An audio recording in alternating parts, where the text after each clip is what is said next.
je chante, c'est pour exprimer l'amour que j'ai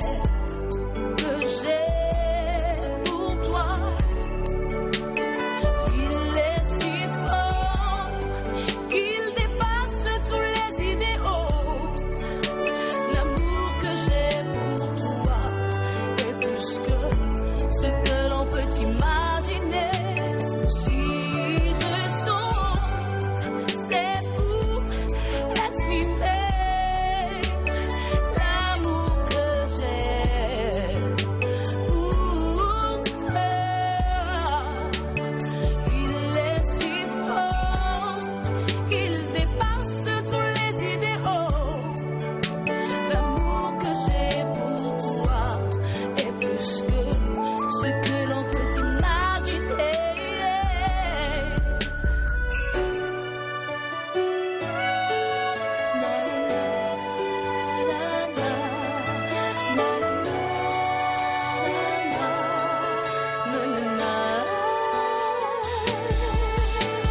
Écoute mon cœur parler et écoute-le s'exprimer. Il t'aime de toute ta force, tu es son bien-aimé. L'amour qu'il a pour toi est si fort qu'il dépasse tous les idéaux et jamais ne périra. Écoute mon cœur parler et écoute-le s'exprimer. Il t'aime de toute sa force, tu es son bien-aimé. L'amour qu'il a pour toi est si fort qu'il dépasse tous les idéaux et jamais ne périra. Si je chante, c'est pour exprimer l'amour que j'ai pour toi. Il est si fort qu'il dépasse tous les idéaux. L'amour que j'ai pour toi est plus que ce que l'on peut imaginer. Si je chante, c'est pour exprimer l'amour que j'ai pour toi. Il est si fort qu'il dépasse tous les idéaux. L'amour que j'ai pour toi est plus que ce que l'on peut imaginer.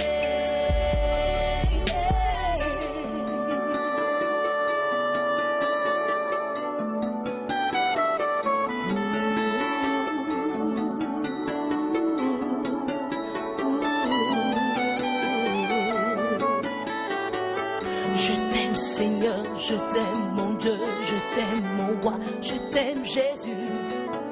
Je t'aime, je t'aime, oh, de tout mon cœur.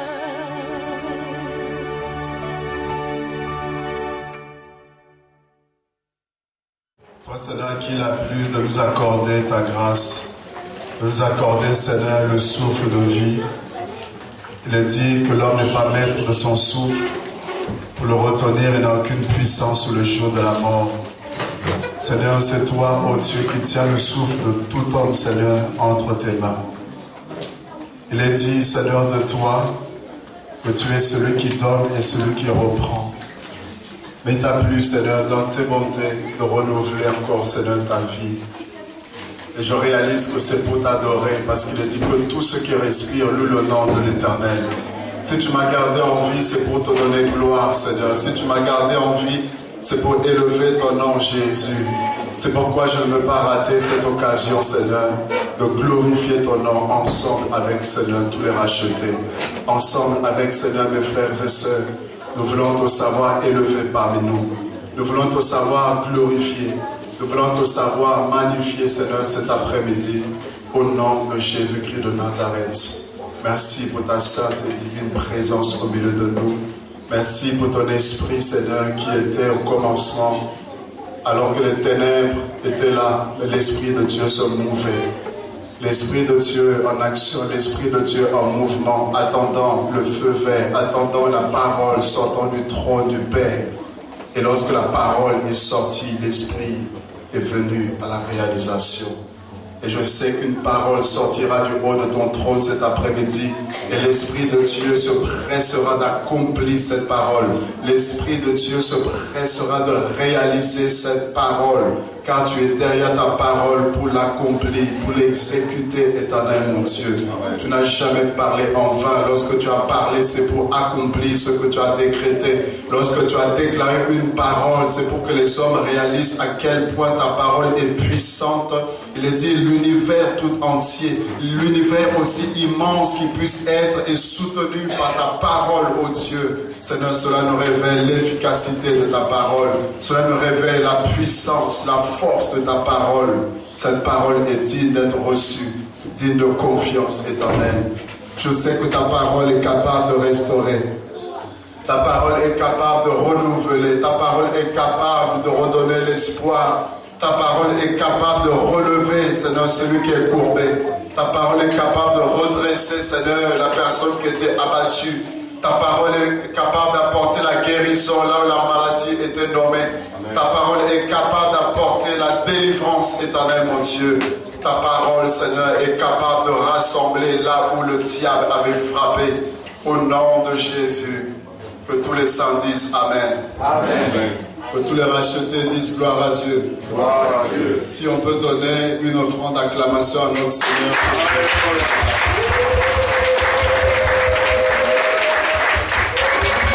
Si on peut donner une offrande d'acclamation à Jésus-Christ de Nazareth, le bon cœur de Golgotha de ressusciter le troisième jour.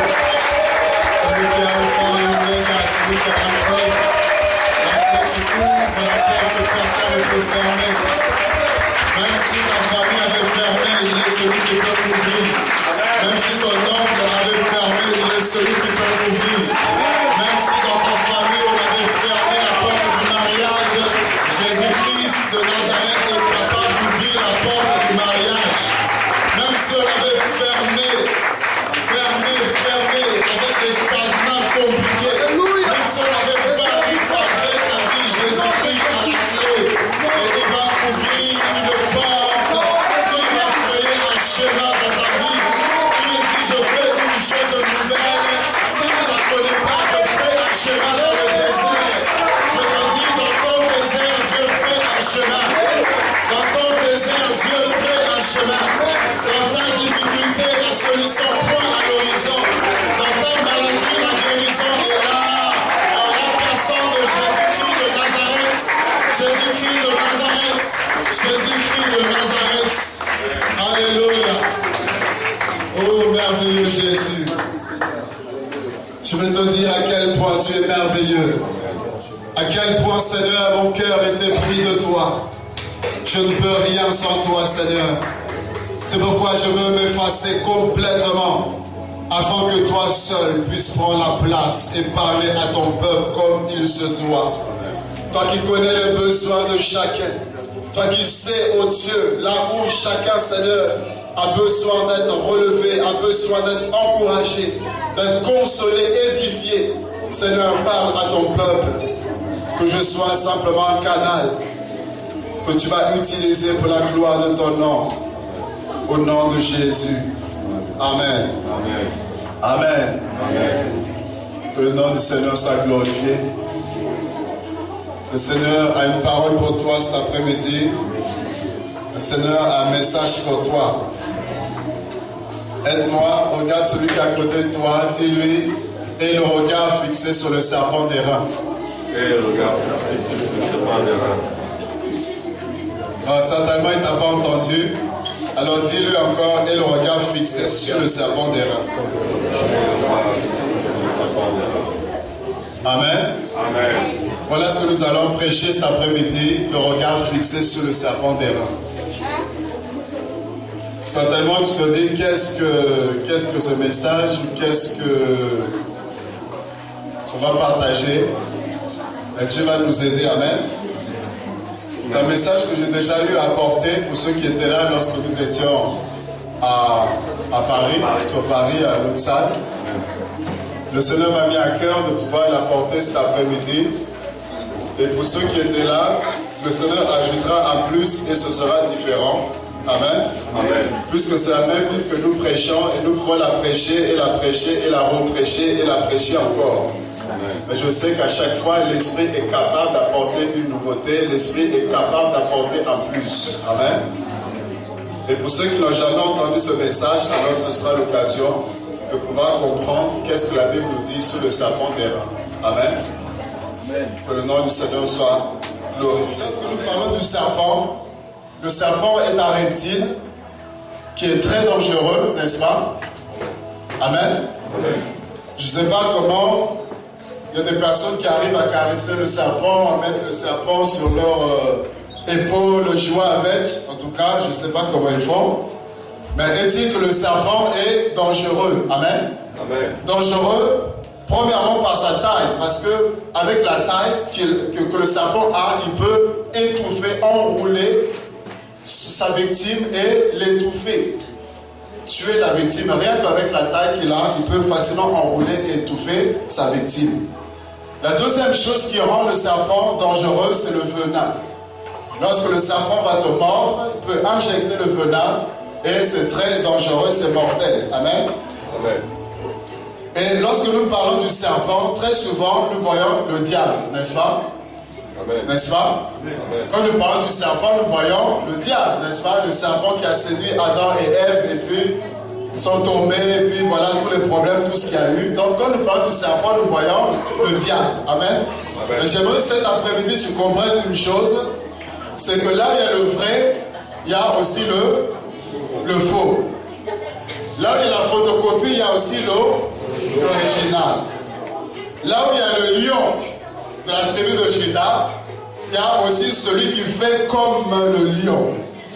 Il le rend comme un lion. C'est-à-dire, si tu le vois, tu peux penser que c'est le lion. Mais il est comme le lion. Il n'est pas un lion. Parce qu'il y a un véritable lion, c'est le lion de la tribu de Juda. Mais lui, il est comme. Amen. Et je me dis, il y a serpent et serpent. Alléluia. Amen. Dis à quelqu'un, il y a serpent et serpent.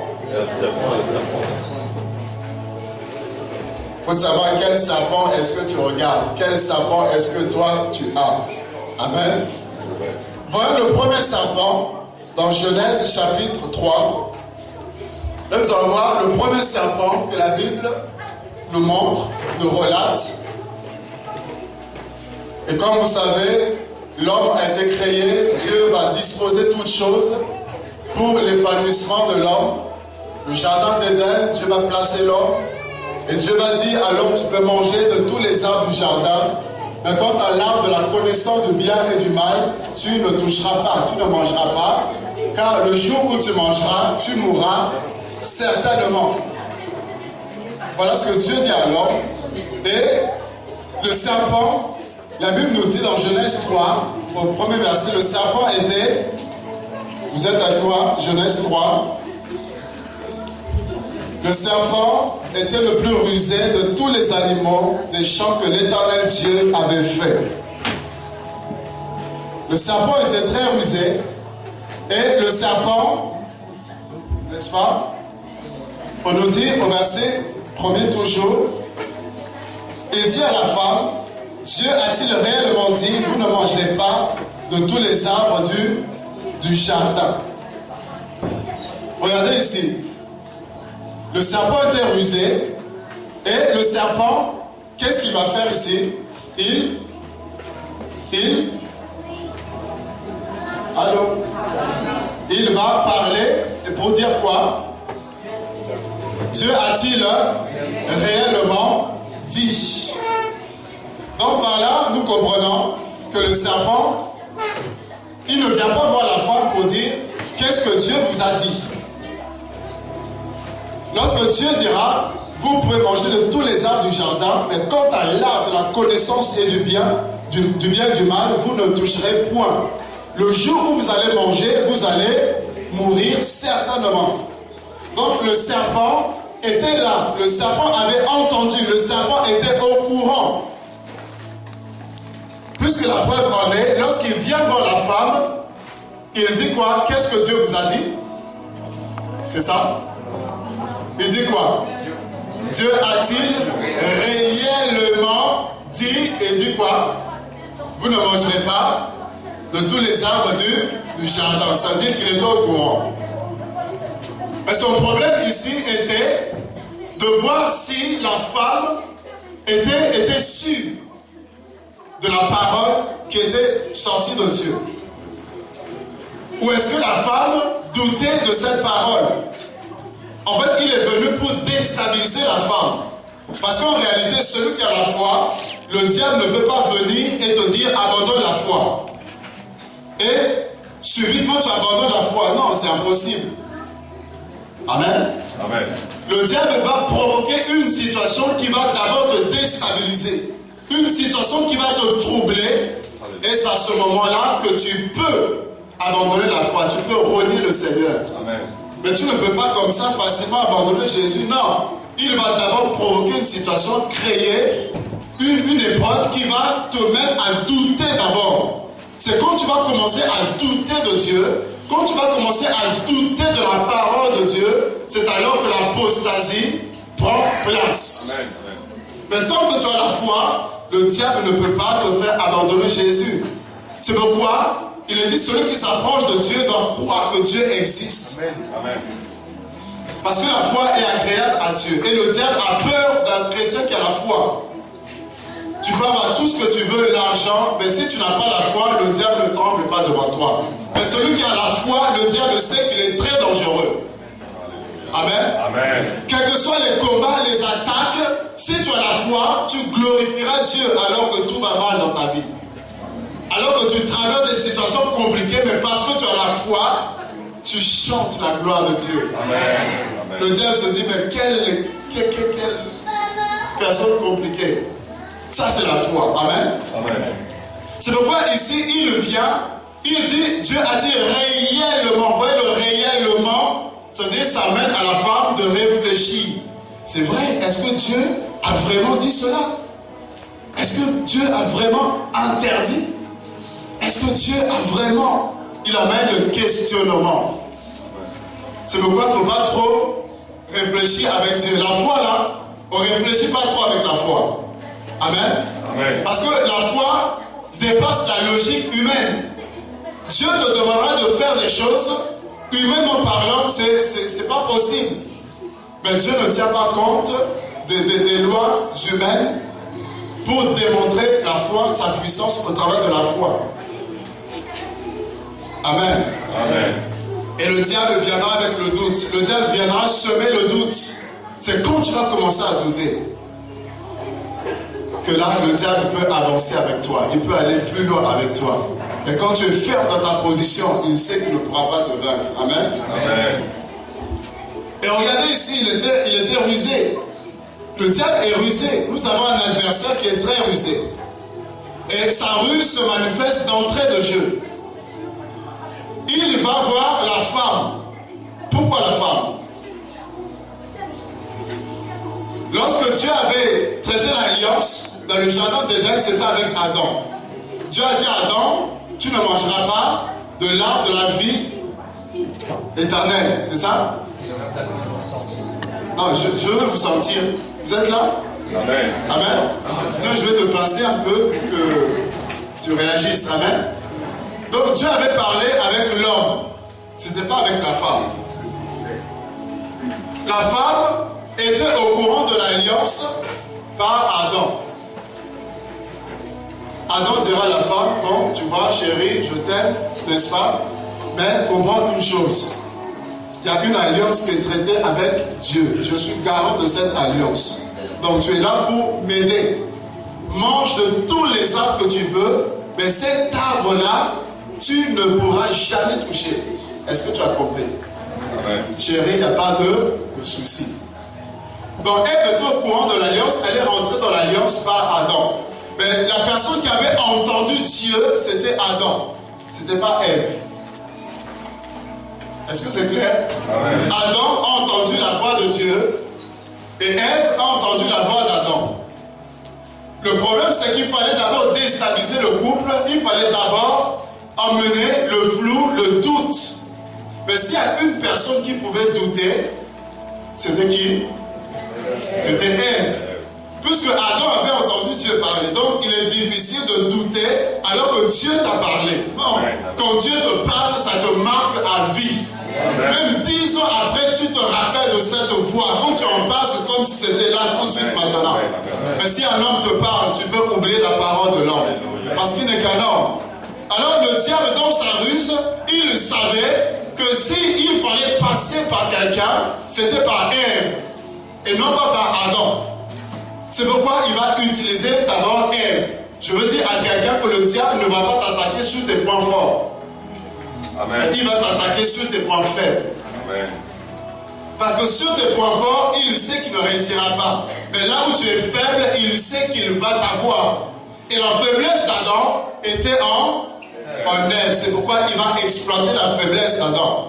Passons par Ève. Et deuxièmement, la Bible dit que la femme est le sexe faible, dans 1 Pierre 3,7.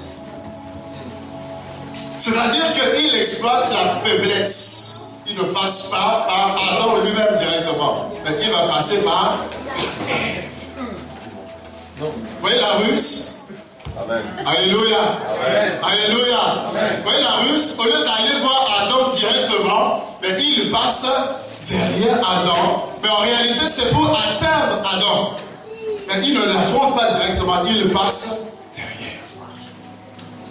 Dieu a dit réellement, dit, et regardez, qu'est-ce que Ève va faire?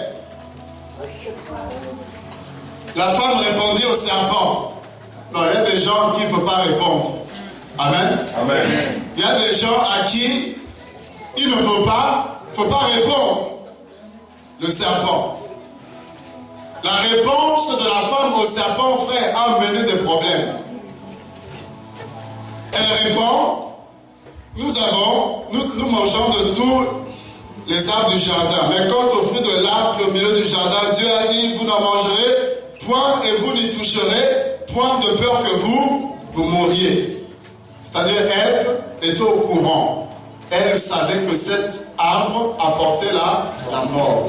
Mais regardez ici, le problème de Satan, ce n'était pas ça. Parce qu'il est très patient dans le mal.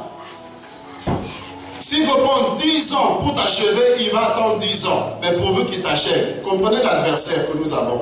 Amen. C'est pourquoi si tu es fort aujourd'hui, fais tout pour être fort. Parce que le jour où tu seras faible, c'est là où lui va se pointer. Il a tenté Jésus, il a vu qu'il ne pouvait pas le remporter la victoire. La Bible dit qu'il s'est retiré pour un temps, jusqu'à un moment favorable. C'est-à-dire qu'il se retire, tu penses qu'il t'a oublié, il ne t'a pas oublié. Il attend quand tu seras faible. Et c'est là qu'il va se positionner pour te dire, voilà, je suis là maintenant. Et qu'est-ce qui va se passer? Le verset 4, alors le serpent dit à la femme, vous ne mourrez point. Regardez, il n'est pas venu pour dire, écoutez-moi, Dieu vous a menti, vous n'allez pas mourir, tout ça. Non, il vient étape par étape. C'est ça la sournoiserie. C'est ça la ruse. Petit à petit, il t'amène. Petit à petit, il t'amène jusqu'à ce que tu mordes dans l'hameçon. Et là, la femme qui va répondre, alors lui maintenant, il a établi le contact, c'est ce qu'il voulait, c'est établir le contact d'abord avec la femme. Et une fois le contact établi, c'est alors qu'il pouvait maintenant lui dire, vous ne mourrez point. Dieu dit, vous allez mourir, et le diable fait quoi? Le serpent fait quoi? Il dit, vous ne mourrez point. Il s'oppose à Dieu. Qu'est-ce qui a fait qu'il a été précipité sur la terre? C'est parce qu'il a voulu s'opposer à Dieu. Il se rebellait, révoltait contre Dieu. Dieu l'a précipité sur la terre. Alors qu'est-ce qu'il va faire? Il dit à l'homme et à la femme, vous n'allez point mourir. C'est-à-dire qu'il va les inciter à la révolte.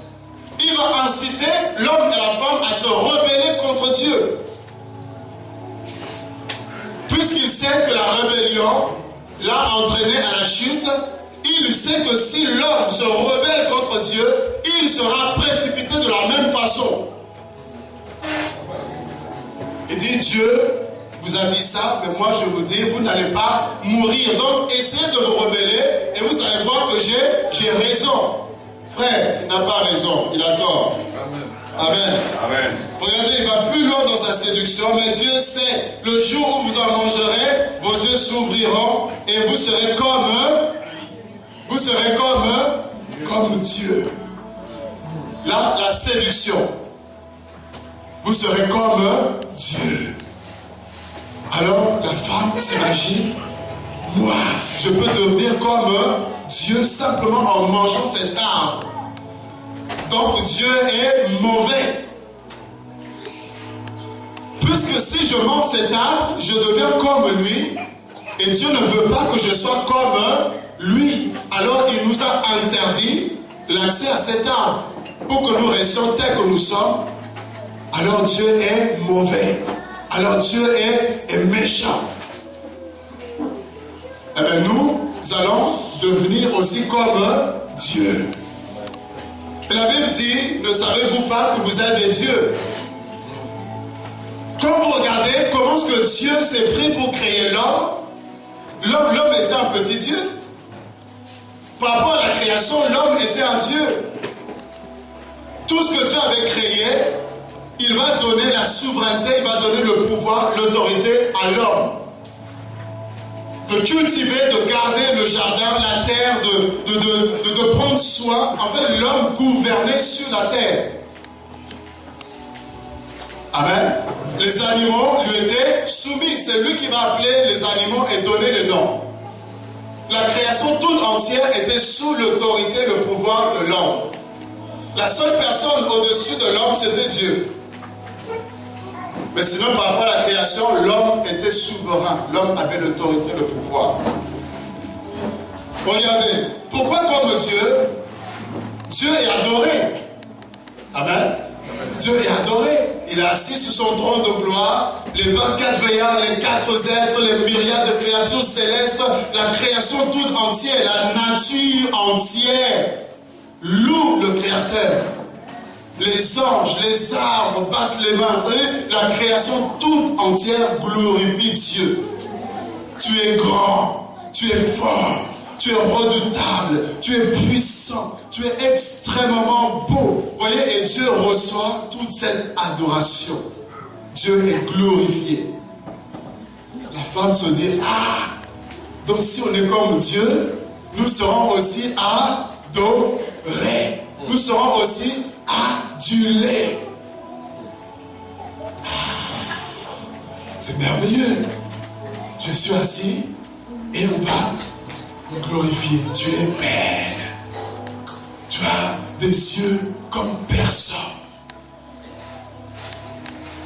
Qui aime bien qu'on lui dise des mauvaises paroles? Qui aime bien qu'on dise tu es vilain, tu es moche, tu as des yeux comme je ne sais pas quoi? N'est-ce pas qu'on aime bien quand on nous dit des paroles qui nous font du bien, n'est-ce pas? Ouais. Dis à quelqu'un, c'est le serpent. Vous voyez, il va solliciter, il va réveiller les sens, utiliser les sens de l'homme. Et la femme a voulu être aussi adorée. Alors que jusque-là, elle adorait Dieu, mais elle a voulu être adorée comme Dieu. Vous ne pouvez pas que c'est ce que Satan a voulu aussi, être adoré comme Dieu. C'est ça qui l'a amené à la chute. Et il savait que si l'homme et la femme veulent être comme Dieu, ben, ils vont être aussi précipités. Et voilà qui va continuer.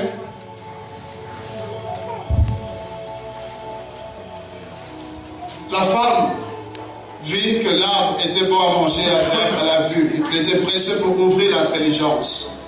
Elle prit de son fruit et en mangea. Et donna aussi à ce mari qui était auprès d'elle, et il fait quoi? Il refusa. Vous voyez, l'arbre était comment? agréable à la vue et bon à manger. Voilà comment ce que Ève va voir cet arbre. Alors que jusque-là, elle ne s'approchait pas de cet arbre. Jusque-là, elle n'accédait pas à cet arbre, puisqu'il était clair que vous ne toucherez point. Donc elle ne regardait pas, ses pensées n'étaient pas sur cet arbre, sa vision n'était pas focalisée sur cet arbre. Ils avaient accès à l'arbre de la vie éternelle. Ils mangeaient l'arbre de la vie éternelle, mais l'autre arbre, ils ne regardaient pas. Mais regardez, le diable a réussi à détourner le regard d'Ève, jusqu'à ce qu'elle tourne son regard vers cet arbre. Et c'est là que sa vision va être faussée. C'est là que sa vision va être changée. Pour dire que l'arbre est agréable à la vue et bon à manger. Alors que Dieu dira que si tu manges, tu vas mourir. C'est-à-dire qu'en regardant cet arbre, elle ne voyait plus la mort. Elle voyait la beauté de l'arbre. Tout ce qui brille n'est pas l'or.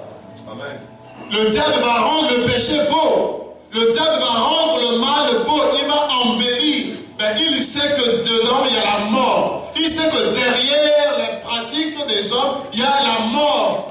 Mais il va tout faire pour que ça paraisse normal. Un homme et un homme qui s'aiment, c'est normal. Comme quelqu'un dira, je préfère voir deux hommes qui s'aiment qu'un homme et une femme qui s'entretuent, qui ne s'aiment pas. Donc il fait tout pour que tout devienne normal. Mais il sait que derrière, il y a la mort. Et puisque c'était agréable à la vue, puisque c'était bon à manger, qu'est-ce qu'elle va faire? Elle va manger, désobéir à Dieu. Et non seulement qu'elle mange, mais elle va donner à son mari qui était là, à côté. Et Adam va faire quoi? Adam va manger. Vous imaginez Adam qui avait entendu Dieu, Adam qui voyait Dieu, Adam qui parlait avec Dieu, Adam qui avait entendu formellement la voix de Dieu lui interdisant de manger cet arbre sous peine de mort. Mais Adam va facilement céder, il va désobéir à Dieu. Vous savez pourquoi? À cause de la femme. Amen. Amen. À cause de la femme. En réalité, Adam et Ève, il y avait les sentiments qui étaient là. Ève va présenter le fruit à son mari. Et Adam aimait tellement sa femme. Adam aimait, n'est-ce pas, Ève. Alors par sentiment, il va vouloir faire plaisir à sa femme. Il va vouloir, n'est-ce pas, ne pas frustrer sa femme. Et il va accepter de manger pour satisfaire à sa femme. Et je veux dire à quelqu'un qu'il faut faire très attention. Il faut faire très attention. Il faut être comme Job. De la même façon que Satan était passé par Ève, il passe par la femme de Job pour dire maudit Dieu et meurs. Mais tu maudis Dieu, tu meurs comme ça, tu vas où? Tu vas en enfer, sans escale, tout droit. Et Job avait compris. Job a refusé de faire plaisir, de céder à la voix de sa femme. Mais Adam, par amour, par sentiment pour sa femme, il préfère désobéir à Dieu. Et vous savez ce que ça a coûté? Les conséquences jusqu'à présent, nous les payons. Amen. Amen. Voilà que Adam mange, désobéit, et la mort va toucher, la mort spirituelle d'abord. Séparé de Dieu. Adam va fuir la présence de Dieu. Il va se cacher. Et Dieu va chercher l'homme. Dieu va appeler l'homme. L'homme s'est caché, la femme s'est cachée. Et vous savez que Dieu va prononcer, n'est-ce pas, des paroles sur l'homme et sur la femme et sur le serpent également. Et regardez avec moi. L'Éternel, Dieu dit au serpent, verset 14, Genèse 3, 14. Dieu dit au serpent, puisque tu as fait cela, tu seras maudit entre tout le bétail et tous les animaux des champs. Tu marcheras sur ton ventre et tu mangeras de la poussière tous les jours de ta vie. Amen. Amen. Et lorsque vous regardez Genèse 4, la mort physique va affecter l'humanité. Vous avez le premier meurtre de toute l'histoire de l'humanité. La mort spirituelle d'abord, et là c'était la mort physique. Caïn qui va tuer son propre frère Abel. Sans pitié, le même sang, il va tuer son frère. Pourquoi? Parce que la mort était rentrée. Par la mort, le péché. Par le péché, la méchanceté, c'est-à-dire le règne du diable. Dans Genèse 5, on nous parle du règne de la mort. La mort s'est étendue sur tous les hommes. Et c'est à partir de là que les jours des hommes ont commencé à être comptés. Telle personne naquit tel jour, il mourut à telle année. Parce que l'homme avait perdu la nature de Dieu. Il avait perdu la vie éternelle qu'il avait en Dieu à cause du serpent. Amen. Amen. Dis à quelqu'un, c'est à cause du serpent. Et vous voyez, les pensées des hommes étaient tournées uniquement vers le mal. L'homme ne regardait plus à Dieu. L'homme ne s'intéressait plus à Dieu. Mais il s'intéressait au mal. C'est-à-dire tout ce qui était abomination, l'homme était attiré vers l'abomination, le péché. Tout ce qui pouvait blesser Dieu, l'homme était attiré par cela. C'est ce que le diable fait. Parce qu'il sait que si tu ne plais pas à Dieu, eh bien Dieu ne peut pas t'agréer. Quand Dieu approuve les voies d'un homme, il dispose favorablement toutes choses. Mais quand tu n'es pas agréable à Dieu, tu ne pourras rien faire. Il y a des choses que tu ne pourras pas vivre. Parce que Dieu réserve à ceux qui l'honorent, ceux qui le craignent. Amen. Amen. Et c'est là le mal, la méchanceté, la haine, les maladies, en fait, tout ce que vous connaissez, tout ce qui est mal, les avortements, les divisions, toutes ces choses-là, c'est là que ça va entrer à cause de la désobéissance. Et c'est à cause du serpent. Amen. Allons dans Apocalypse 12.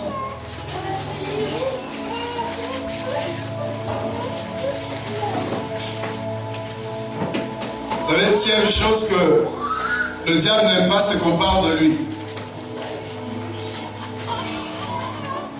Parce qu'il aime être caché. Quand on parle de lui, on dévoile ses œuvres, il n'est pas content. Alors il fera tout pour ne pas que nous comprenions, pour ne pas qu'on puisse arriver à le cerner. Parce qu'il aime travailler dans l'ombre. Et nous allons parler de lui. Amen. Pour l'exposer. Amen. Amen. Regardez Apocalypse 12 ici. Le verset 7. Il eut une guerre dans le ciel. Et qui était à la base de cette guerre? On nous dit Michel et ses anges combattirent contre le dragon.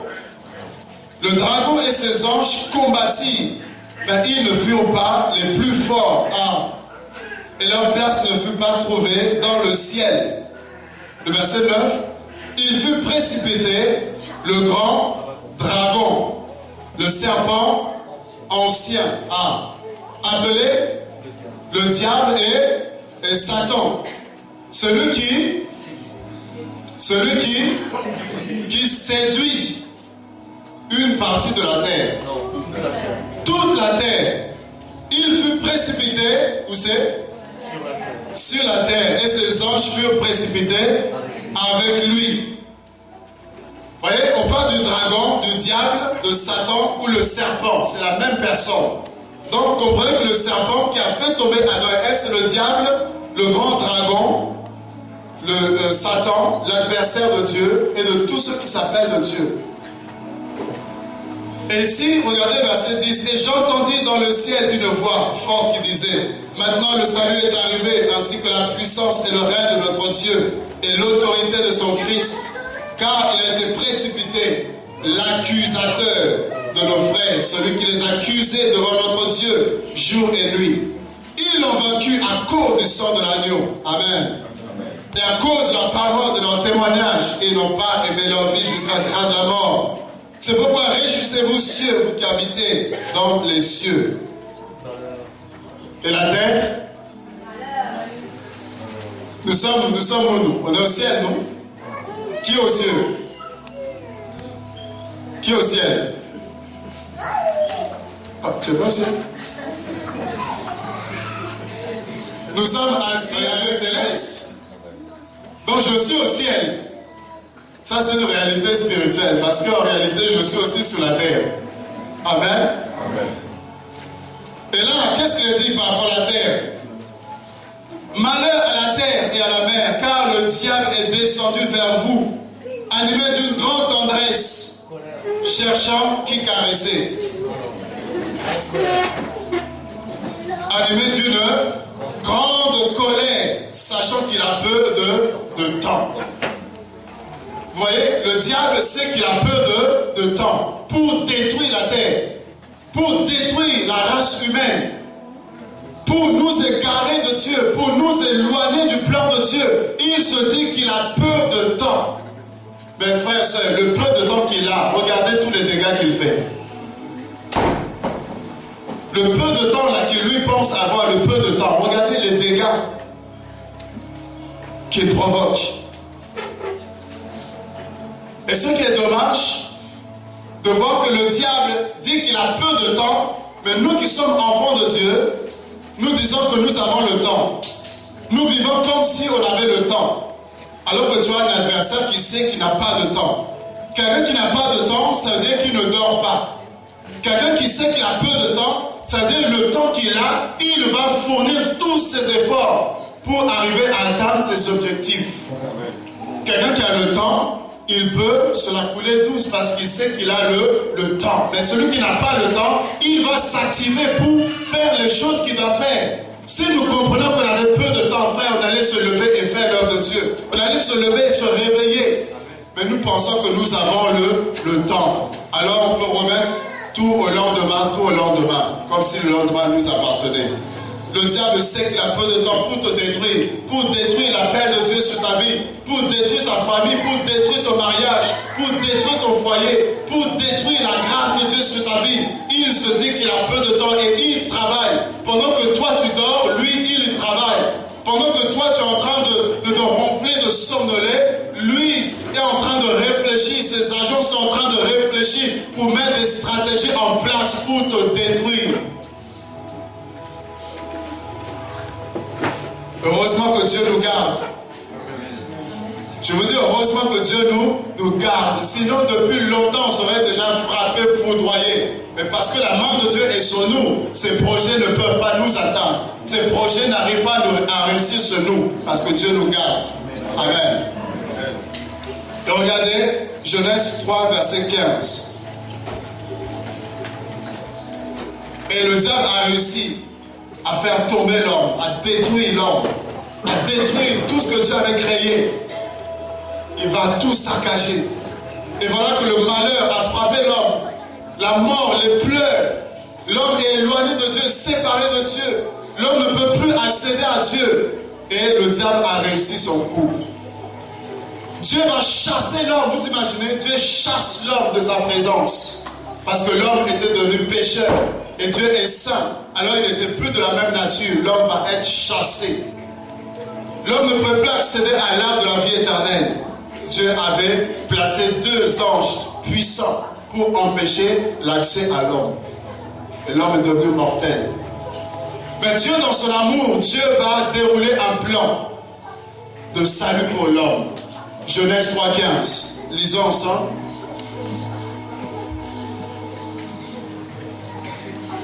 Je mettrai inimitié entre toi et la femme, entre ta postérité et sa postérité. Celle-ci t'écrasera la tête et tu le blesseras le talon. Alléluia. Quelle prophétie, quelle promesse que Dieu libère ici.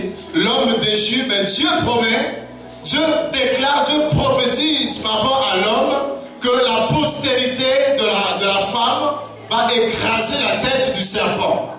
Alléluia. Le serpent qui vous a fait tomber, le serpent qui vous a fait perdre la gloire, c'est tout ce que Dieu avait donné, l'autorité, le pouvoir. Ce même serpent-là, Dieu promet qu'il y a la postérité de la femme qui va lui écraser la tête. Et lui va lui blesser le talon. Alléluia. Alléluia. Tu es destiné à être dans la victoire. Tu es destiné à voir la gloire de Dieu. Même si tu vis le contraire aujourd'hui, mais sache que Dieu a un plan pour toi. Même si tu as la queue aujourd'hui, mais sache que ce n'est que pour un temps. Parce que Dieu te voit la tête. Même si tu sembles connaître l'échec aujourd'hui, mais sache que ce n'est pas à cela que Dieu t'a destiné. Tu es appelé à réussir. C'est-à-dire dans cet échec, Dieu a un plan déjà qu'il a prévu pour que la victoire se manifeste, pour que la réussite se manifeste. Et c'est là où tu finiras ta vie, dans la gloire, dans la réussite, dans le succès. Parce qu'il est dit avec Dieu, nous ferons des exploits. Amen.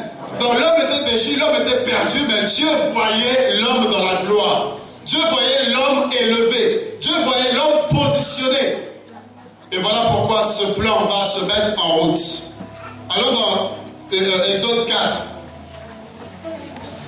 retenez bien, la postérité de la femme, celle qui va sortir de la femme, va écraser la tête du serpent. Et regardez ici dans Exode 4. Dieu appelle Moïse, et Moïse qui va demander à Dieu, Dieu, oui, tu m'appelles, c'est bien. Mais ce peuple qui est si nombreux, quel est le signe que tu me donnes? De sorte que quand je me présenterai devant le peuple, qu'il sache que tu m'as appelé. Parce que c'est bien de dire Dieu m'a appelé pour vous libérer, mais qu'est-ce qui va prouver, garantir que Dieu m'a réellement appelé? Amen. Alléluia. Amen. Donc il faut marcher avec un signe de Dieu. Amen. Amen. Quand Dieu t'appelle, Dieu te marque de son sceau. Quand Dieu t'appelle, il y a le signe de Dieu. Amen. Et Moïse demande un signe, quelque chose qui atteste, confirme que non, celui-ci, Dieu l'a appelé. Et regardez, la Bible dit quoi? Le verset 2. L'Éternel lui dit, qu'y a-t-il dans ta main? Il répondit, une verge. Alléluia. Amen. Si tu connaissais le pouvoir qu'il y avait dans ta main, si tu connaissais la puissance qu'il y avait dans ta main. Moïse avait un bâton, n'est-ce pas? Il avait le bâton. Et Dieu lui dit, qu'est-ce qu'il y a dans ta main? Il dit, le bâton. Dieu dit, prends le bâton, jette-le par terre. Il jette son bâton par terre et le bâton devient un serpent. Amen. Alléluia. Moïse a toujours eu ce bâton sans savoir que ce bâton peut se transformer en serpent. Donc je dis, si Moïse savait que le bâton peut se transformer en serpent, non, il y a depuis longtemps, il allait utiliser ça.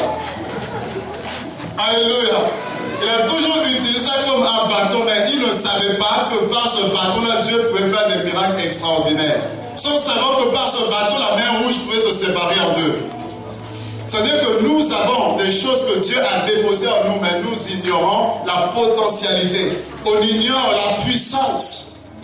Il faut que Dieu nous révèle cela. Et quand Dieu te révèle ce que tu as, tu réalises que non, les mains, elles peuvent être comme les mains de tout le monde, mais ne sont pas comme les mains de tout le monde. Parce que quand tu imposes cette main sur les malades, il y a la guérison qui s'opère. Et il n'y a pas un produit spécial, il n'y a pas quelque chose qu'il faut appliquer pour ça. Non, c'est Dieu. Tu poses seulement et il y a la guérison qui arrive. Alléluia. Et Dieu dit, voilà le signe que je te donne. Reprends le bâton. Il reprend le bâton et ça redevient le bâton. Donc le serpent et ça redevient le bâton. Et Dieu dit, voilà le signe que je te donne. Quand tu vas arriver devant Pharaon, devant le peuple, mais tu vas prendre ce bâton, tu vas le jeter et ça va devenir un serpent. Et quand tu vas le saisir par la queue, il va redevenir un bâton. Et quand ils vont voir cela, ils vont croire que c'est moi qui t'ai appelé. Là, quelqu'un, c'est pas aussi simple que ça. Parce qu'en réalité, Dieu ne veut pas te décourager. Amen. Amen.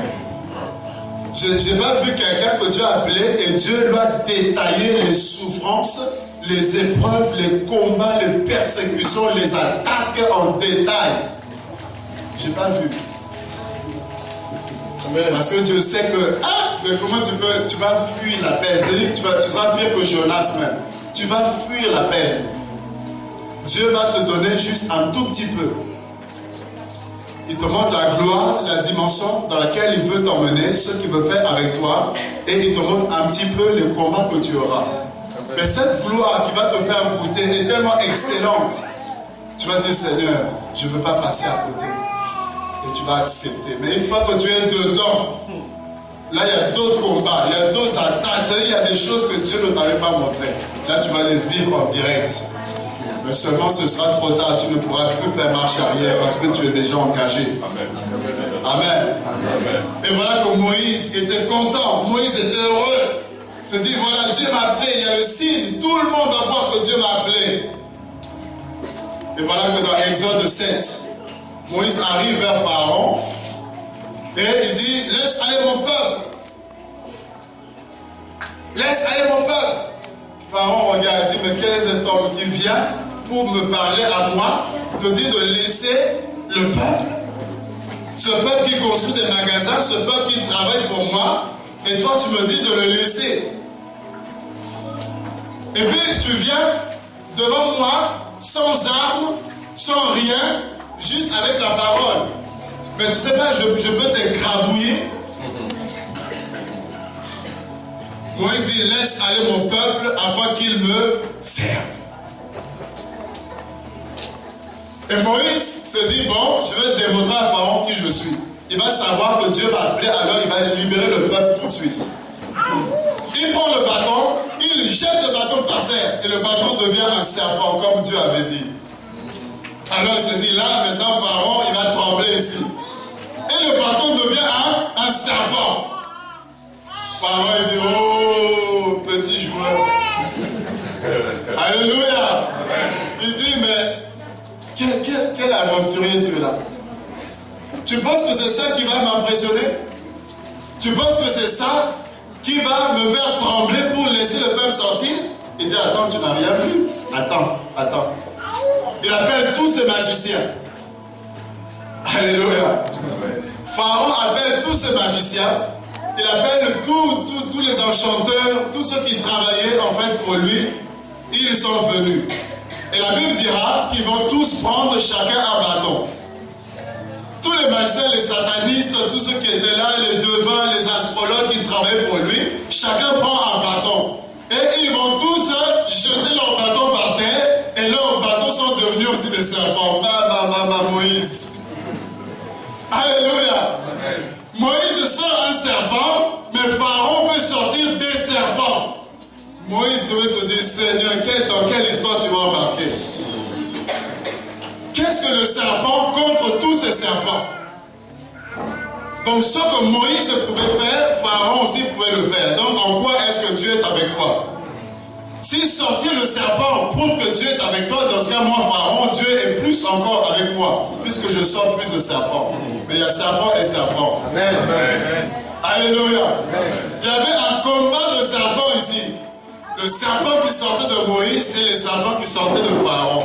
Mais la Bible va nous dire une chose, c'est que le serpent de Moïse va avaler, va engloutir tous les serpents de Pharaon. Amen. Un seul serpent va combattre, va remporter la victoire contre tous les serpents qui étaient là. Il les a avalés, engloutis. Et c'est là que Pharaon, tous les enchanteurs ont compris que non, le serpent est serpent. Dis à quelqu'un, c'était une image. Du serpent qui vient de Dieu et qui remporte la victoire sur les serpents qui vient de Pharaon, c'est-à-dire le diable. C'était une image. Parce qu'en réalité, quand Dieu veut faire une chose, Dieu prend d'abord une image pour nous aider à comprendre, et vous savez la réalité qui arrive après. C'est pourquoi il y a l'Ancien Testament qui est l'ombre des choses à venir, qui nous prépare par rapport à ce que Dieu a prévu, qui nous aide à comprendre. Dieu va imaginer les choses pour nous aider à comprendre le véritable. Amen. Amen. Amen. Et là, Dieu par Moïse va nous montrer déjà que le serpent va être écrasé par le serpent qui sortirait de lui. Amen. Amen. Allez avec moi dans Matthieu chapitre 27.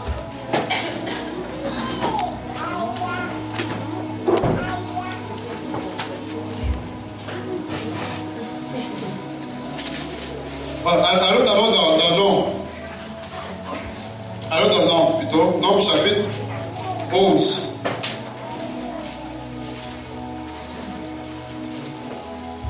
Ici dans Nombres, chapitre 11, vous allez voir, le peuple a été libéré. Le peuple est sorti comme Dieu avait dit. Ils vont chanter la gloire de Dieu, ils vont bénir Dieu, nous sommes libres, Dieu nous a sortis de l'Égypte, tout ça, ils vont crier. Et le même peuple, à un moment donné, se tourne contre Dieu, se tourne contre Moïse.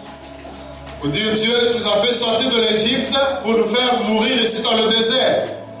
Il n'y a plus l'eau, il n'y a pas à manger. Au moins en Égypte, on mangeait la viande, les concombres. Au moins on avait l'eau, même si on était esclave, le peuple a commencé à murmurer, il va commencer à se plaindre. Où est ce Moïse-là, qui est venu nous sortir? Où est son Dieu? Ils vont murmurer, se plaindre contre Moïse et contre Dieu. Et regardez ici, au chapitre 21 maintenant. Prenez avec moi Nombres chapitre 21.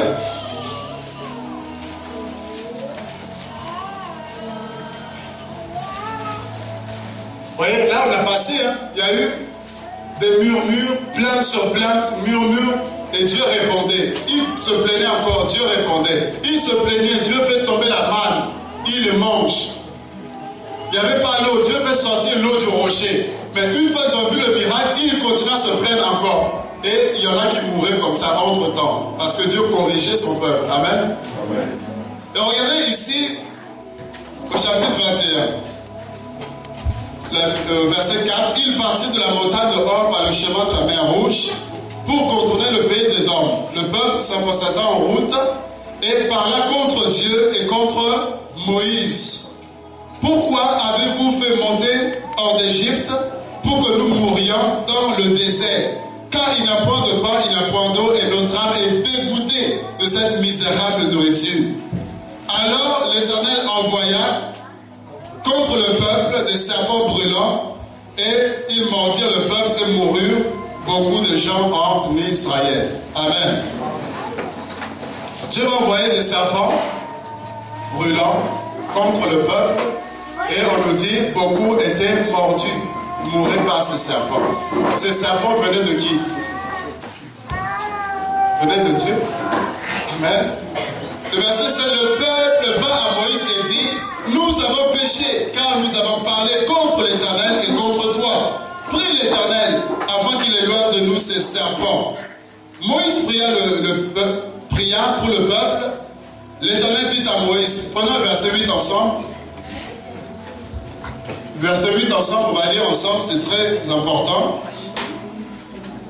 L'Éternel dit à Moïse, fais-toi un serpent brûlant, place-le sur une perche, quiconque aura été mordu et le regardera, conservera la vie. Verset 9, Moïse fit un serpent d'airain et le regard fixé sur le serpent d'airain.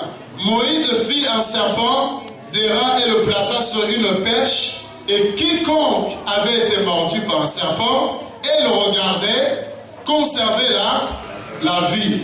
Donc vous avez compris ici que le même peuple qui va murmurer, Dieu fait sortir des serpents, les serpents vont les brûler, les mordre, ils vont mourir. Ils en pleurent la grâce de Dieu, la miséricorde, et Dieu accepte de pardonner, mais Dieu demande à Moïse de faire un serpent d'airain. Amen. Amen. Amen. De faire un serpent d'airain. La mort est venue par les serpents, et la vie devait venir par le serpent. Alléluia. Ça, c'est la justice de Dieu. L'homme a été déchu. Le premier Adam a perdu. Il fallait que ce soit un second homme, un second Adam qui puisse récupérer le pouvoir. Amen. Amen. Dieu ne peut pas descendre en tant que Dieu parce que le combat serait injuste. C'est pourquoi il prend la forme de l'homme, il combat Satan en tant qu'homme. Mais il y a homme et homme. Il va le vaincre. Alléluia. Amen. Et là, le serpent a apporté la mort. Dans la justice de Dieu, il faut que ce soit un serpent qui apporte aussi la vie. Mais le problème, c'est quoi? Voilà l'image qui nous est donnée ici. Fais un serpent d'airain et place-le sur une perche. Quand nous parlons de la perche, nous voyons la hauteur. Amen. La perche, nous voyons un morceau de bois. Amen. Le saut à la perche. Vous voyez, on atteint la hauteur. Nous cherchons la hauteur. Avec le bois qui nous permet justement d'atteindre la hauteur. Et Dieu dit, quand tu vas placer ce serpent d'airain sur la perche, qu'est-ce que tu vas faire? Tu vas le positionner, le placer en hauteur, de sorte que toutes les personnes qui ont été mordues, quand ils vont regarder, quand ils vont fixer le serpent d'airain, ils vont recevoir la vie. Alléluia. Amen. Voilà ici une image que Dieu va nous donner encore.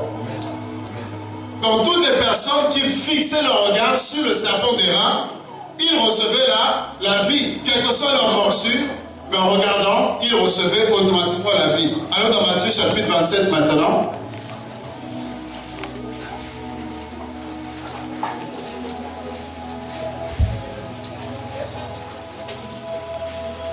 Vous vous rappelez de Genèse 3,15? La postérité de la femme va écraser la tête du serpent, le serpent va lui blesser le talon. Matthieu chapitre 27, le verset 33. Vous y êtes? 1, 2, 3. Arrivé au lieu nommé Golgotha. Arrivé au lieu nommé Golgotha. La postérité de la femme écrasera la tête du serpent. Et la postérité de la femme, c'est Jésus-Christ de Nazareth. Par excellence, c'est aussi l'Église, mais là, c'est Jésus-Christ de Nazareth. Donc Dieu parlait, Dieu annonçait à Adam et Ève que Jésus-Christ de Nazareth va venir pour régler le compte du serpent qui vous a fait perdre tout ce que vous avez. C'est-à-dire tout ce que vous avez perdu, Jésus-Christ va venir pour restaurer toutes choses, pour rétablir toutes choses, pour vous redonner tout ce que vous avez perdu. Et là, vous pourrez vous tenir maintenant devant le serpent. Amen. Non pas par vous-même, parce que par vous-même, vous avez été vaincu. Mais par celui qui est en vous. Amen. Et le diable ne tremblera plus par rapport à vous parce qu'il sait que vous êtes vulnérable de vous-même. Mais il va trembler par celui qui est en vous. Jésus-Christ de Nazareth. Et là, arrivé au lieu nommé Golgotha, s'il vous plaît, Golgotha. Pourquoi Golgotha? Golgotha signifie lieu du crâne. Le crâne, c'est la tête. Donc il fallait que Genèse 3,15 s'accomplisse. Dieu prend le soin d'emmener Jésus jusqu'au lieu du crâne, où il y a la tête. Et la Bible dit quoi? Il lui donnait à boire du vin mêlé de fiel, mais quand il l'eut goûté, il ne voulut pas boire. Après avoir crucifié, ils se partagèrent ses vêtements en tirant au sort, afin que s'accomplisse ce qui a été annoncé par le prophète. Ils se sont partagés mes vêtements, ils ont tiré au sort ma tunique. Voilà ici le lieu du crâne où Jésus va être emmené. Et Golgotha était un endroit très stratégique. Était une montagne positionnée, de sorte que toute personne qui passait pouvait voir le mont de Golgotha. C'est pourquoi le serpent d'airain devait être placé sur une perche, de sorte que tout le monde puisse le voir. C'est-à-dire que Dieu annonce par là que le salut est accessible à tout homme. Dieu n'a pas caché le salut, mais Dieu a rendu le salut accessible à tous les hommes. Il suffit simplement de bien vouloir tourner son regard vers celui qui est le salut de l'humanité et l'accepter comme Seigneur et Sauveur. C'est alors que tu reçois la vie. Donc tous ceux qui passaient par là voyaient cette montagne. Et sur cette montagne, il y avait un homme qu'on avait placé. Il y avait un homme qui était là, attaché, un homme qui était positionné comme un malfaiteur, comme un brigand, comme un voleur. Et regardez ici, toutes les personnes qui étaient crucifiées, tu n'avais pas besoin de révélation pour savoir que c'était un brigand. Tu n'avais pas besoin qu'on dise quoi que ce soit pour savoir que c'était un meurtrier. Tous ceux qui étaient crucifiés, c'est des personnes qui avaient commis des actes qui étaient assez graves. Et c'est là que Jésus va être positionné comme un malfaiteur. Alors ceux qui passaient se disaient, ah, certainement cet homme est un meurtrier, certainement il est ceci, il est cela. Ils peuvent penser tout ce qu'ils voulaient.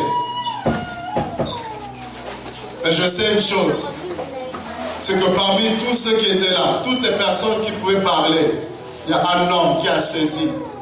Il y a un homme, lui il était sur la croix, parce qu'il était voleur, parce qu'il était meurtrier, parce qu'il méritait d'être là, pendu. Mais il a réalisé une chose, non. Celui-ci qui est au milieu, celui-ci qui est au centre, il est différent. Écoutez très bien, ils étaient trois à être crucifiés. Mais son regard s'est tourné sur la croix du milieu. Pourquoi il ne s'est pas intéressé à l'autre croix là-bas? Pourquoi il ne s'est pas intéressé à l'autre là-bas? Mais il a compris que non, nous sommes trois, mais il est différent. Non, il est différent. Amen. Et on l'insulte, on l'a juré, il ne répond pas, il reste calme.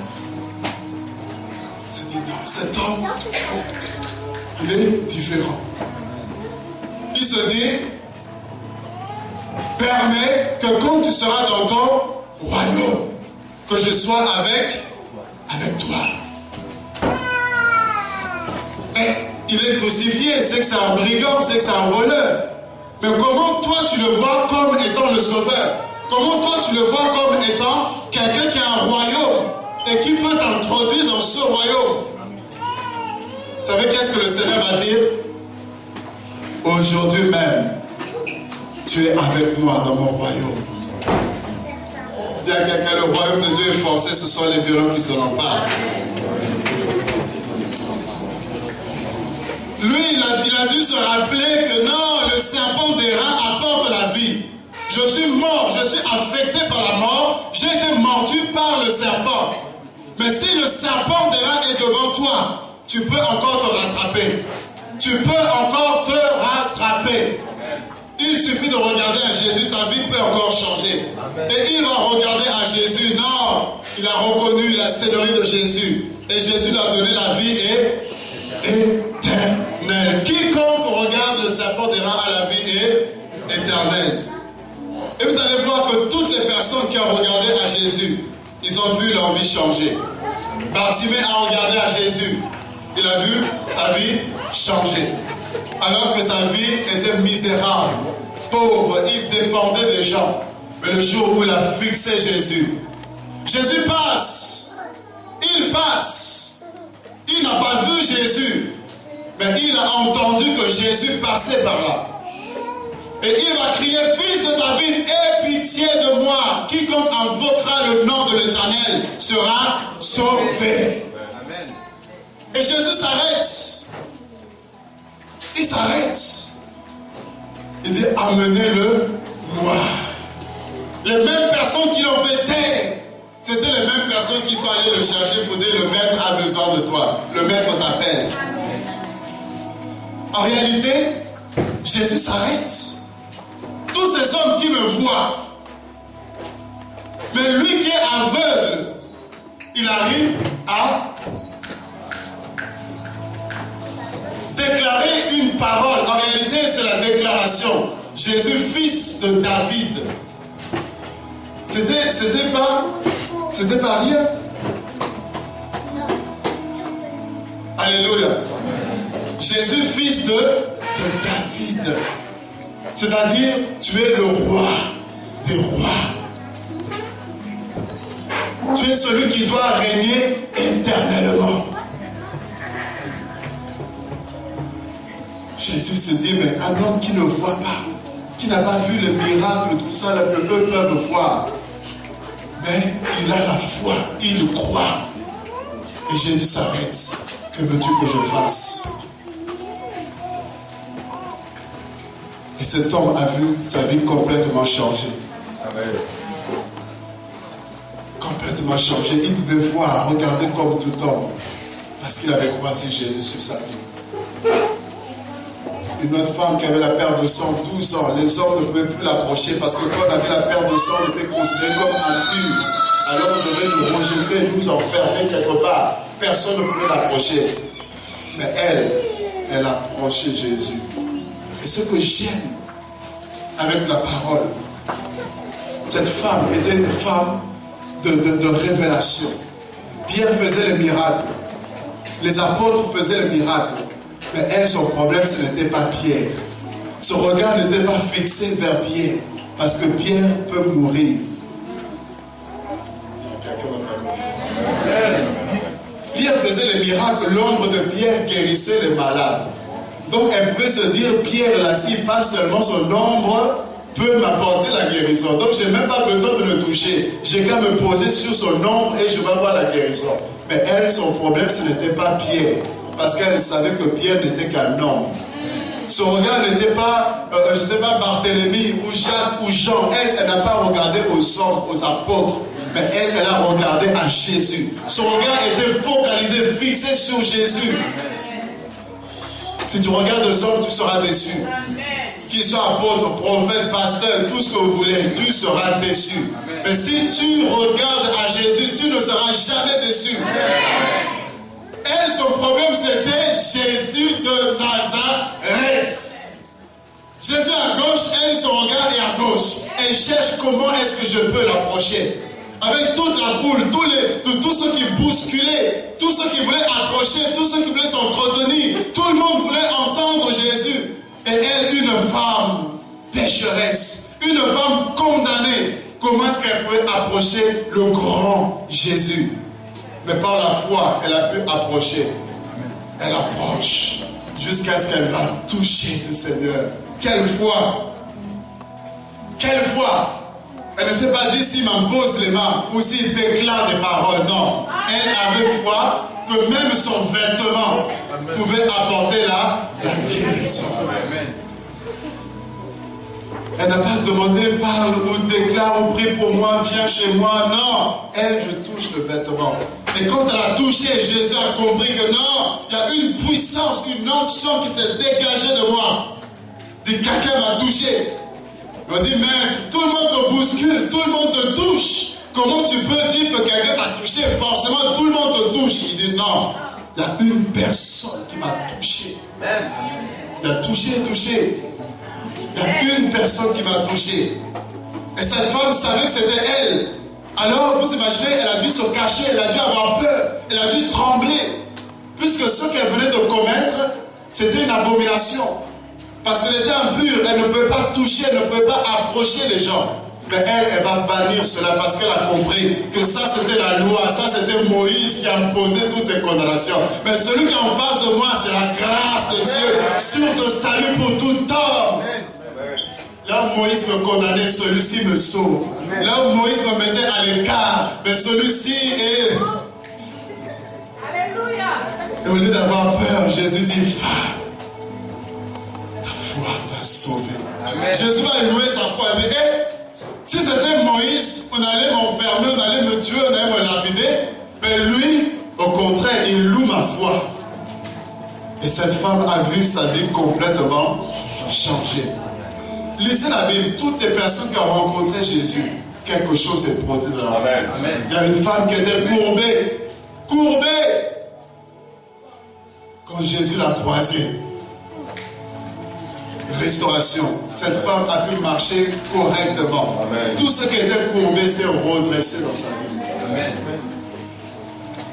Il y a cet homme qui était paralytique, il y avait tellement de monde dans la maison où Jésus était, qu'on va se dire qu'on va passer par le plafond.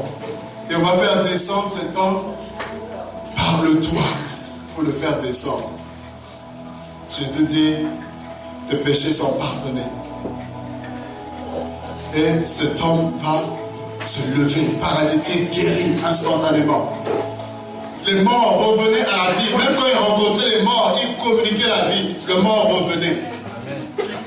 Là où tout le monde dit que la mort, lui dit non, il dort. C'est-à-dire, quelqu'un qui dort, tu peux l'appeler par son nom, tu peux le bousculer, il va se réveiller. C'est-à-dire, la mort est un petit problème pour moi. Parce que je suis la résurrection et la vie. J'ai la puissance de la résurrection. Talita, Koumi, jeune fille, lève-toi. Non, si c'était aussi simple que ça, nous aussi on l'aurait réveillé. Talita, Koumi, jeune fille, Lazare, sort. Celui qui regarde à Jésus voit sa vie changer. Amen. Il y a encore tant de personnes qui ont croisé Jésus, qui ont sollicité Jésus, qui se sont tournés vers Jésus. Ils ont vu leur vie complètement changer, transformée. Fixe ton regard vers lui. Tu auras la vie. Fixe ton regard vers lui, tu auras le bonheur. Fixe ton regard vers lui, tu auras la paix. Tout ce que le monde a besoin, tout ce que les hommes cherchent se trouve dans la personne de Jésus. Tu veux la paix, regarde à Jésus. Tu veux la joie, regarde à Jésus. Tu veux le bonheur, tourne-toi vers Jésus. Tu veux la vie, tourne-toi vers Jésus. Tu veux le bien-être, tout ce que l'homme a besoin se trouve dans la personne de Jésus. Si vous voyez celui qui regarde à Jésus, il a tout. Salomon a regardé à Dieu. Il a demandé la sagesse. Mais le Dieu qui donne la sagesse, il n'a pas seulement la sagesse, il a aussi la richesse. Amen. Il dit, toi tu m'as demandé la sagesse, mais puisque moi j'ai aussi la richesse, ça je te donne. Amen. Et quand Dieu donne, ça veut dire, il dit, je vais te bénir, je vais te donner une richesse au point où avant toi et après toi, il n'y aura pas de comparable. Amen. Malheureusement, c'est cette richesse-là aussi qui l'a amené à égaler tous les records, 1000 femmes. Alléluia. Regarde-toi à Jésus. Ce que nous avons besoin, c'est en Jésus. Et Dieu nous a fait la grâce de réaliser, de comprendre cela et de regarder à Jésus. Et nous avons la vie éternelle. Nous avons le salut. Nous avons la solution. Nous avons tout ce que le monde peut chercher. Alors pourquoi regarder encore au monde? Pourquoi regarder encore au monde? Pourquoi chercher encore les marabouts? Pourquoi chercher encore dans les fétiches?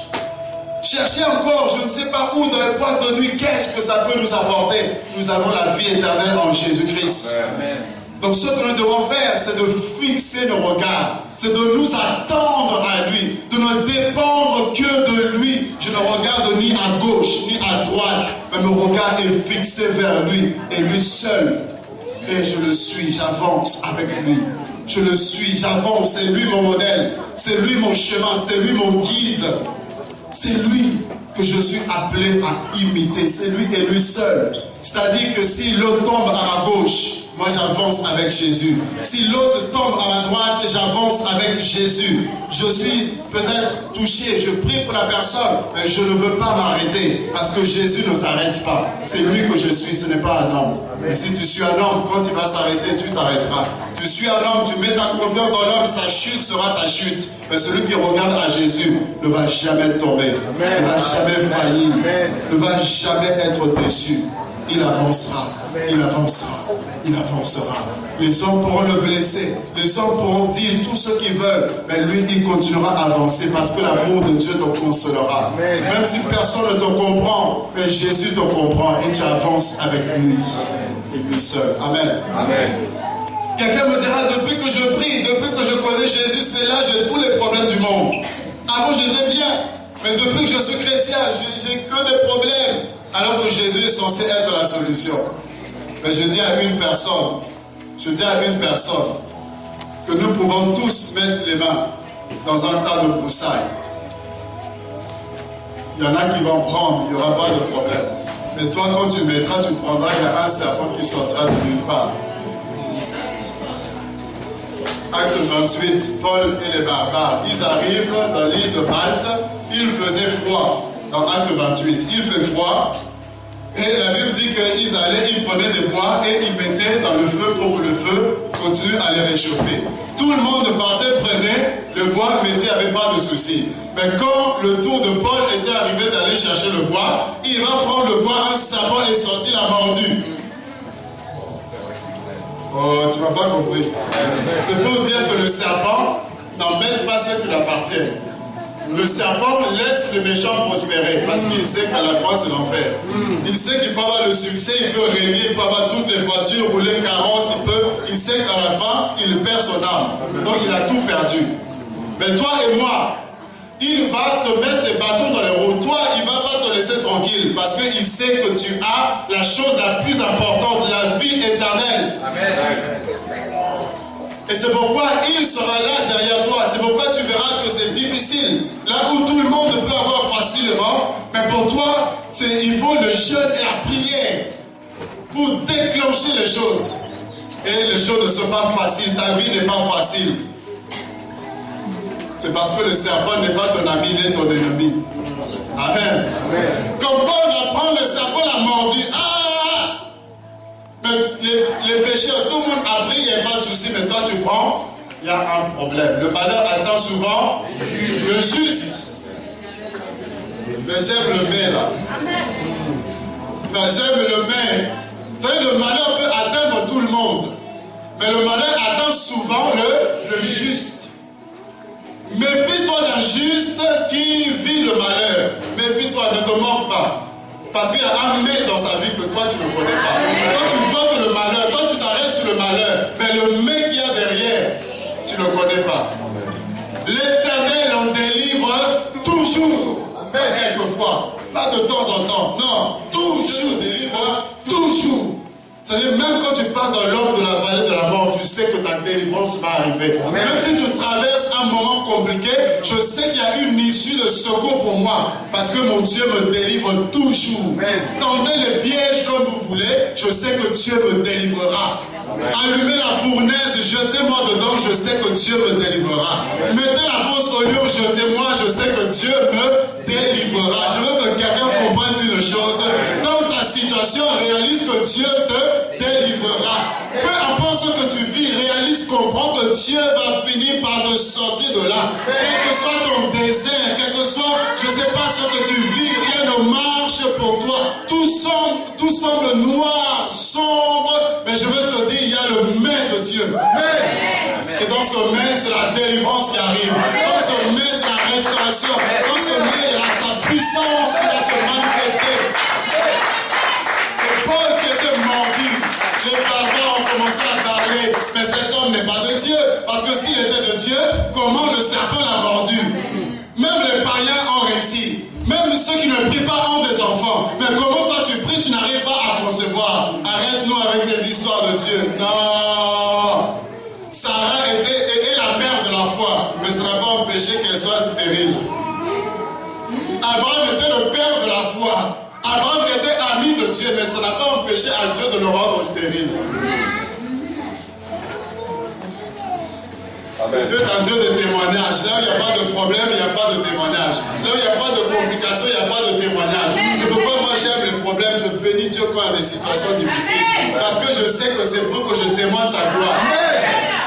Alléluia. Regardez ça, je ne sais pas ce que tu vis, je ne sais pas ce que tu traverses. Mais dis-toi qu'il y a le mais de Dieu. Et dans ce mais, il délivrera toujours. Amen. Paul, le serpent t'a mordu, se disait, il va mourir. Parce que le serpent te mord, il t'injecte le venin, donc forcément tu vas mourir. Et il s'attendait à ce que Paul meure. Ah, je veux parler à une personne cet après-midi. Il s'attendait à ce que Paul meure. Donc quand il venait, c'était pour constater s'il était mort ou pas. Oh, il reste que 3 jours. Et il repartait, il murmurait, il se plaignait, il parlait de Paul, tout ça, Paul, c'est fini, il va mourir, tout ça, on va voir, encore tout ça, son Dieu, on va voir. Et quand il venait, il constatait que Paul était toujours en vie. Il se disait, oh non, c'est une histoire de jours, peut-être 2 heures ou tout ça, mais ce qui est sûr, c'est qu'il va mourir. Non, il va attendre longtemps. Amen. Imaginez les barbares de ta vie, ils vont attendre longtemps. Amen. Les barbares attendaient la mort de Paul. Mais ce que Dieu a fait, c'est qu'au lieu que le venin puisse tuer Paul, le venin s'est transformé en vitamine. Amen. Un homme mordu par un serpent, un homme qui a le venin dans son corps, mais il est en bonne santé. Et il regarde. Non, certainement jusqu'à la fin du mois. Mais il regarde la fin du mois, il est toujours là. Non, certainement dans 2 mois. Non, certainement le 31 décembre. Non, certainement, tel et tout. Ah, ils ne vont que repousser et repousser jusqu'à ce qu'ils ont constaté qu'il y a homme et homme. Amen.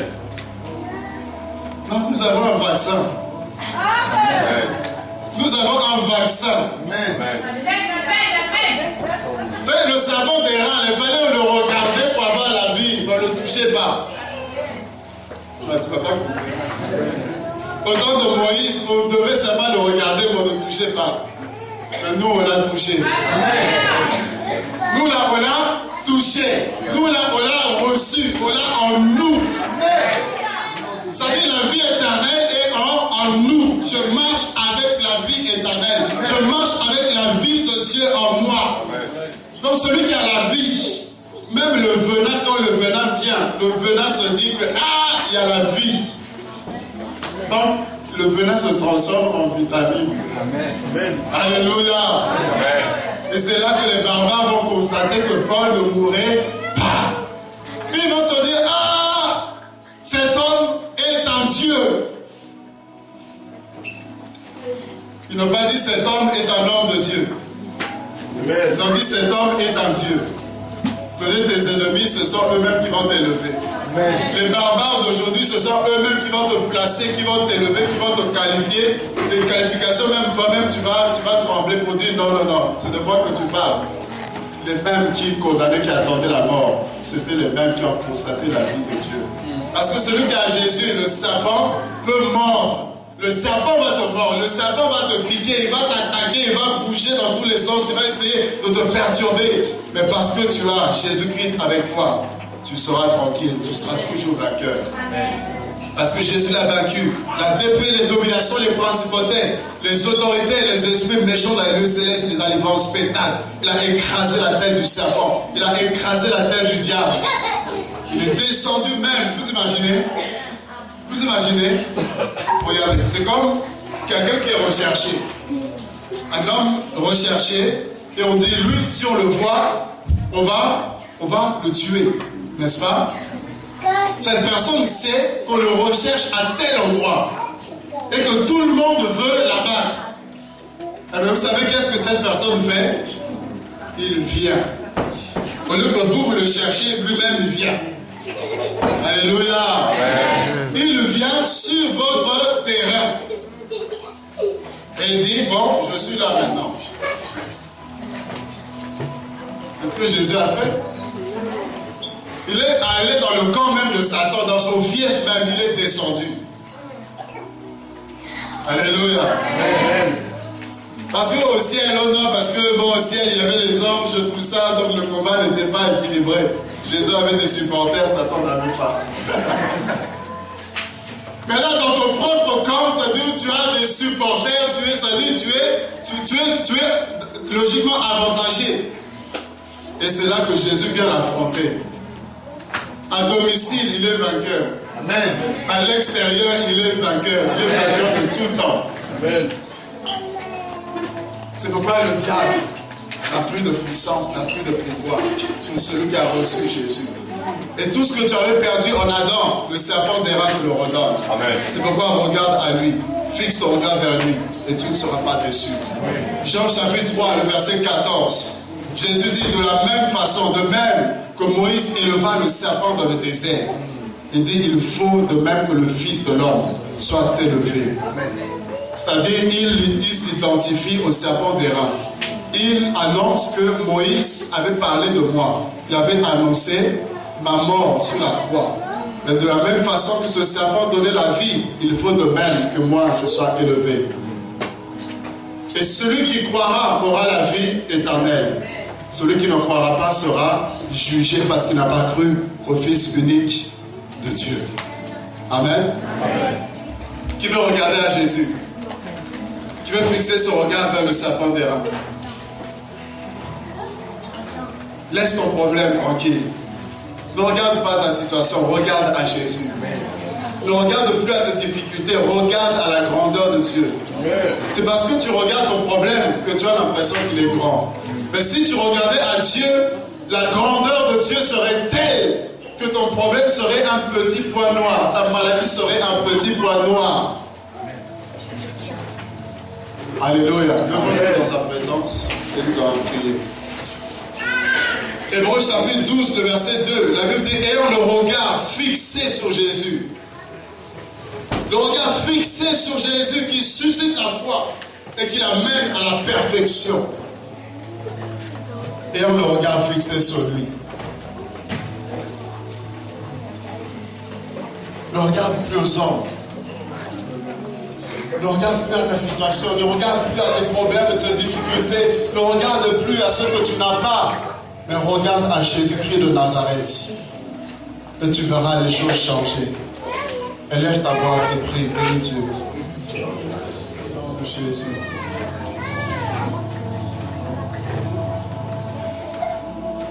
Merci Seigneur.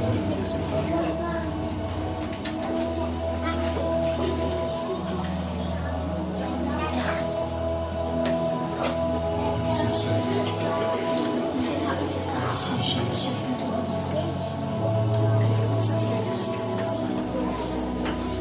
Merci Jésus. Ne te détourne pas de l'objectif. Ne laisse personne détourner ta vision, ta vue sur Jésus. Fixe-le. Regarde à lui seul. Et avance. Et avance. Et avance encore. Que de l'Éternel te délice et te donnera ce que ton cœur désire. Cherche l'amitié de Dieu. Cherche la présence de Dieu. Cherche la communion avec Dieu. Et demeure dans sa présence. Demeure dans sa présence. Demeure dans sa présence.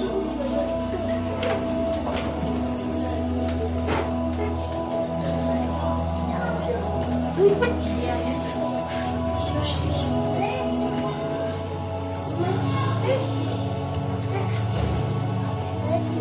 Ne promène plus de regard inquiet vers Dieu. Ne te détourne ni à gauche ni à droite. Regarde la gloire de ton Dieu qui relèvera ta tête. Tu vas marcher dans les lieux élevés. Tu vas marcher dans la victoire.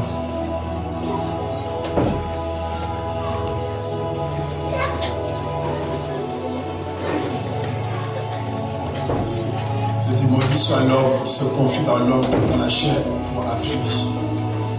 Béni soit l'homme qui se confie en l'Éternel. Qui se confie en l'Éternel.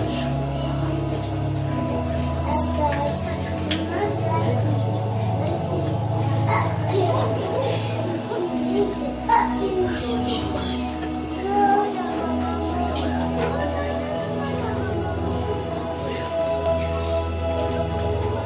Si tu regardes à Dieu, tu verras les victoires possibles là où ta défaite semble évidente. Si tu regardes à Dieu, tu vas voir les portes s'ouvrir là où tout était fermé.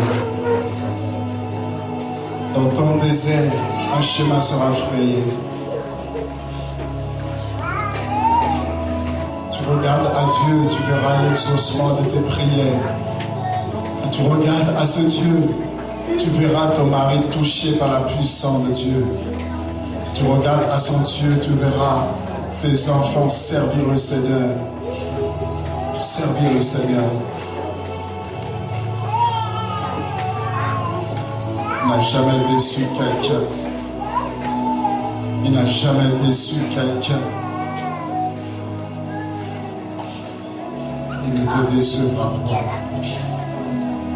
Il ne te décevra pas. Ce qu'il t'a promis, il le fera. Ce qu'il t'a promis, il accomplira.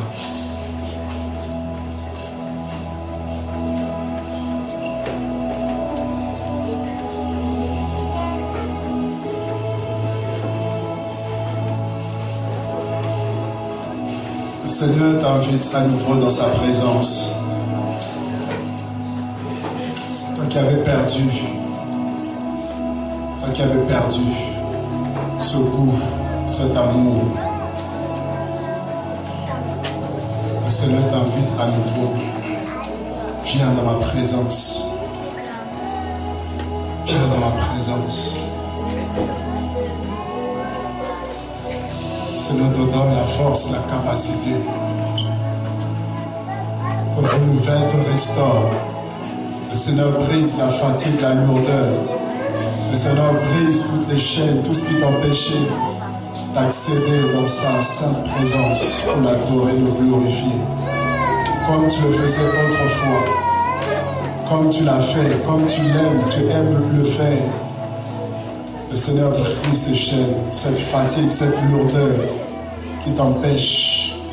Le Seigneur la brise. Il te donne une force nouvelle de vouloir et le faire.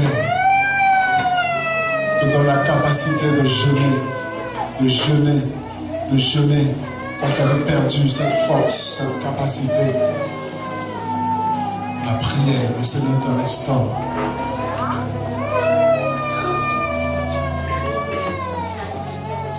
Merci Jésus.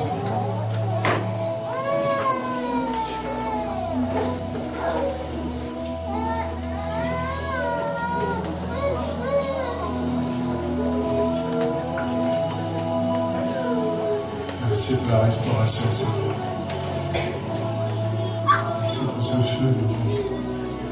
Ce vent nouveau qui va souffler dans la vie de tout un chacun, Seigneur. Au nom de Jésus.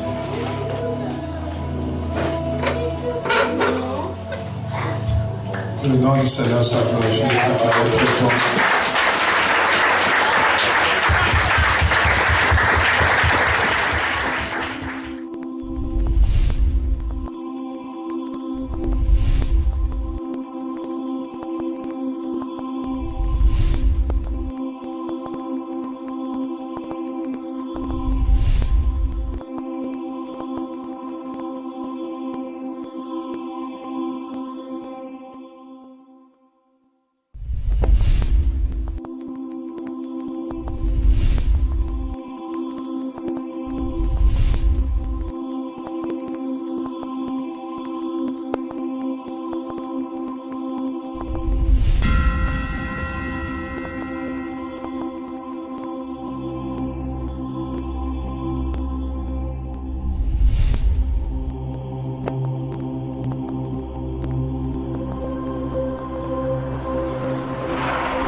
Il y a une chose qui est inévitable. Devant elle, l'homme est impuissant. Devant elle, ta force ne pourra rien. Il y a une chose qui est redoutable. Pour ça te prend, ça te paralyse. Devant elle, ta beauté ne pourra la séduire. Cette chose arrive